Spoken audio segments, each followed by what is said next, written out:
Assalamualaikum dan selamat malam. Memandangkan ramai kawan-kawan tanya dan PM saya, apakah kaedah ataupun medium yang saya gunakan ataupun inovasi yang saya gunakan untuk mengajar karangan bagi pelajar SPM, terutama di pelajar tingkatan 4 dan tingkatan 5. Okey, hari ini saya nak berkongsi sedikit tentang inovasi saya yang bertajuk 3 Layer Smart. Apa itu 3 Layer Smart? 3 Layer Smart ini adalah penggunaan 3 lapisan untuk memastikan pengembangan pelajar dalam proses penulisan karangan. Okey, kita kenal pasti dulu apa itu lapisan pertama. Lapisan pertama adalah bermaksud, kalau kamu tengok dekat sini adalah bertajuk Smart Thinking. Apa itu Smart Thinking? Iaitu mendidik pelajar untuk berfikir secara bijak. Macam mana untuk berfikir secara bijak? Tugas yang pertama guru perlu buat adalah memberikan satu soalan ataupun satu isu berkaitan apa-apa isu yang hendak cikgu kupaskan kepada pelajar. Okey, contohnya dekat sini saya sudah bagi satu soalan, iaitu contoh soalan bahagian B. Ada petikan dan satu soalan berkaitan dengan isu yang ditekankan. Contohnya, isu yang saya tekankan ialah langkah-langkah menggunakan peralatan elektrik semasa berada di rumah. Okey, ini adalah satu contoh soalan. Jadi, apa yang pelajar perlu buat berdasarkan soalan tersebut? Pertama sekali, cikgu perlu memaparkan satu video berkaitan dengan isu tersebut supaya pelajar boleh berfikir lebih jauh apa yang kita nakkan. Okey. Yang pertama sekali, biarkan pelajar menganalisis video tersebut dan apa yang mereka dapat daripada video tersebut, cikgu soal jawab. Soal jawab dengan pelajar itu sangat penting untuk memastikan mereka berfikir dengan sendiri. Okey. Untuk memastikan kita tahu tahap mana pemikiran mereka ataupun pemahaman mereka terhadap isu tersebut. Okey. Jadi, cikgu perlu bersoal jawab. Selepas bersoal jawab, mereka faham dan guru perlu memberikan satu bahan, iaitu saya anggap ini board, iaitu saya dah tulis dekat sini peta buih. Tujuannya supaya pelajar boleh membuat peta buih berdasarkan apa yang mereka dapat dari video tersebut ataupun pengetahuan mereka, pengetahuan sedia ada mereka dari isu yang kita nak tekankan. Contohnya, peralatan elektrik, langkah-langkah peralatan elektrik. Lepas tu dia keluarkanlah apa langkah tersebut. Langkah pertama, langkah kedua, langkah ketiga dan langkah keempat. Okey. Pada masa yang sama, pelaksanaan aktiviti ini cikgu perlu menekankan sesi soal jawab dengan pelajar supaya mereka faham dan membantu mereka berfikir lebih jauh apa yang kita harapkan daripada pelajar. Okey. Selesai mereka memberikan 4 ataupun 5 isi berdasarkan isu tersebut, apa yang seterusnya pelajar perlu buat adalah aktiviti seterusnya ataupun langkah seterusnya yang perlu pelajar buat adalah guru perlu menyediakan, tengok di sebelah sini, kerangka karangan ataupun kerangka karangan bahagian A ataupun bahagian B. Okey. Tujuan rangka karangan ni adalah untuk memudahkan pelajar menulis secara teratur supaya mereka tahu apa yang mereka perlu huraikan dalam karangan mereka setiap peringkat. Kalau dekat sini sudah dibagikan idea 1, idea 2 dan idea 3 dan penutup dan pendahuluan. Okey, untuk memastikan mereka menulis karangan dengan tersusun dan teratur dan tidak menulis karangan luar daripada topik yang hendak dibincangkan. Okey. Setelah murid disediakan ini, murid digalakkan menggunakan teknik, dekat sini teknik 5W1H. Okey, ini kita dah sedia maklum dari awal lagi, penggunaan teknik 5W1H ni sangat sesuai untuk dalam penulisan karangan.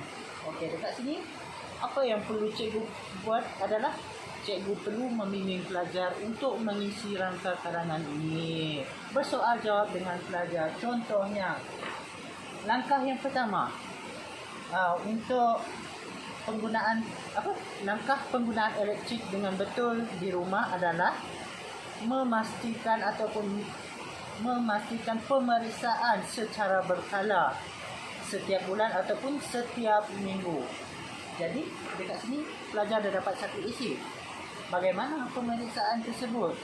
Pemeriksaan tersebut dilakukan pada setiap bulan ataupun setiap minggu. Siapa yang terlibat? Siapa yang terlibat? Orang yang berpengalaman. Jangan lakukan sendiri tanpa orang yang berpengalaman untuk memeriksanya. Contoh, kenapa? Untuk mengelakkan apa-apa berlaku masalah yang tidak diingini. Itu contoh saja penggunaan teknik 5W1H. Jadi pelajar mampu menulis isi utama, uraian, contoh dan kesimpulan. Jadi selesai pelajar menulis memenuhkan kerangka karangan ini, kita terus kepada aktiviti seterusnya. Habis untuk lapisan pertama iaitu smart thinking. Aktiviti seterusnya adalah aktiviti Mesh Mind. Apa itu aktiviti Mesh Mind? Iaitu padankan saya dalam bahasa Melayunya. Macam mana padankan saya?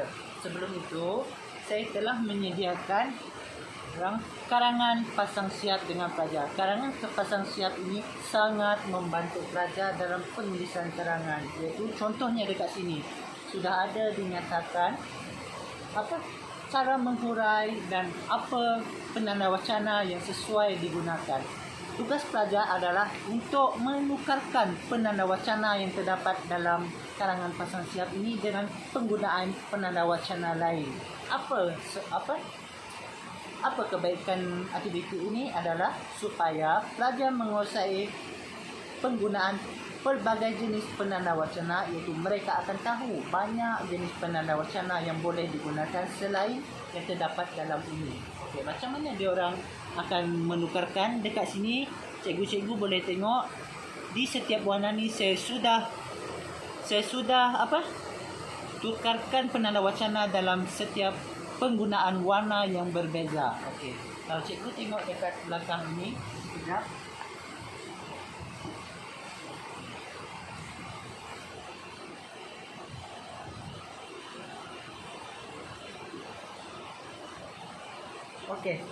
Kalau cikgu baca dekat sini adalah Mesh Mind, iaitu padankan saya. Minta maaf kamera terbalik sebab kamera depan. Kalau kita tengok dekat sini, saya rapatkan kamera.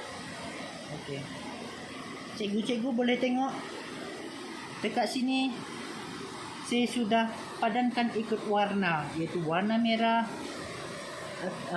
berkaitan dengan penanda wacana sebagai untuk bahagian contoh. Warna purple iaitu warna ungu untuk bahagian huraian. Warna hijau pula untuk bahagian pendahuluan, dan lain-lain lagi penanda wacana yang digunakan dalam penulisan karangan. Jadi pelajar akan memadankan penanda wacana yang sesuai dalam karangan pasang siap tadi dengan menggunakan bahan ini. Faham ibu-ibu? Jadi selesai sahaja pelajar menukarkan penanda wacana yang mereka nak gunakan dalam penulisan karangan. Sekejap.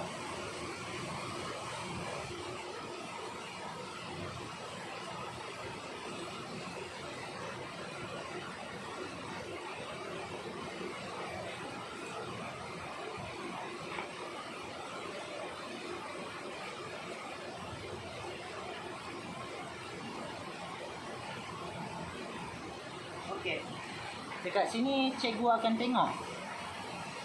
Saya telah menyediakan satu lampiran kertas, iaitu sudah dibagikan ikut kotak.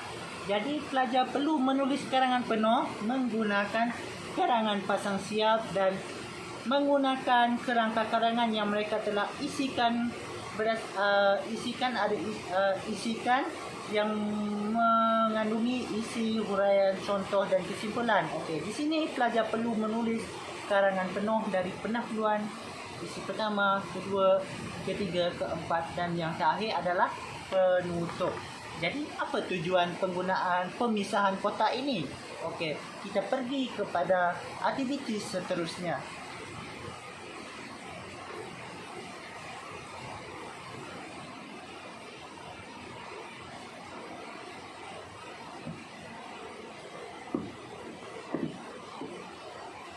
Okey, aktiviti seterusnya adalah kalau cikgu baca dekat sini dia walaupun dia tulisan terbalik dia boleh nampak iaitu writing board. Writing board bermaksud pelajar perlu melekatkan hasil yang mereka tulis ini dan potong mengikut setiap perenggan dan lekatkan di sini pada setiap hari.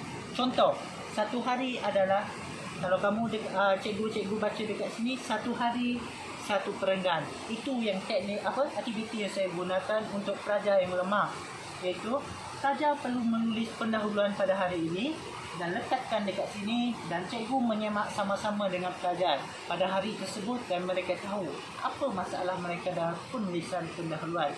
Pada keesokannya, pelajar perlu menulis perenggan kedua, iaitu perenggan isi. Jadi, cikgu perlu menyemak sama-sama dengan pelajar apa masalah yang dihadapi mereka dalam penulisan bahagian isi. Seterusnya, kita guna kaedah yang sama sampailah penutup. Okey. Cikgu-cikgu, saya galakkan penggunaan writing board ini iaitu satu hari satu perenggan adalah sesuai untuk intervensi. Intervensi bermaksud berfokuskan kepada pelajar yang lemah sahaja. Tetapi jangan risau, cikgu boleh guna teknik ini untuk secara berkumpulan, tetapi tak payah guna writing board. Guna kaedah dua lapisan itu saja, iaitu thinking smart dengan match mind. Lepas tu mereka sama-sama menulis ini dalam satu karangan yang penuh pada satu hari, iaitu satu masa yang ditetapkan. Okey, sekian saja perbincangan kita tentang 3 layer smart. Sekian, terima kasih.